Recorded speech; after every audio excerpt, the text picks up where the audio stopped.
સુરતમાં lab-grown diamond કંપનીમાં 3 મહિનાથી પગાર ન થતા 600 કારીગરો રોષે ભરાયા, કારખાનામાં કરી તોડફોડ।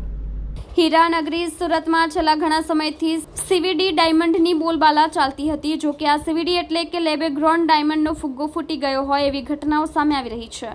રિયલ ડાયમંડને ટક્કર આપતા લેબગ્રોન ડાયમંડ બનાવનારાની હાલત કફોડી થઈ હોય તેવા દિવસો આવી ગયા છે। કર્મચારીઓને લેબગ્રોન બનાવતી ભંડેરી ડાયમંડના પગાર ન થતો હોવાની રાવ ઉઠી છે। વરાછા ઉમિયાધામ રોડ પર આવેલી ભંડેરી ડાયમંડની કંપનીમાં આશરે 600થી વધુ કારીગરો છેલ્લા 3 મહિનાનો પગાર ન મળતા રોષે ભરાયા છે। ઘર ચલાવવા કપરા થઈ જતા રોષભર કારીગરો ગાંધી ચિંધ્યા માર્ગે હડતાળ પર ઉતર્યા છે। જો કે તેમ છતાં કોઈ જ હકારાત્મક નિર્ણય લેવામાં આવ્યો ન હતો, જેથી કર્મચારીઓ દ્વારા કારખાનામાં તોડફોડ કરવામાં આવી હતી, જેથી મામલો વણસી ગયો હતો।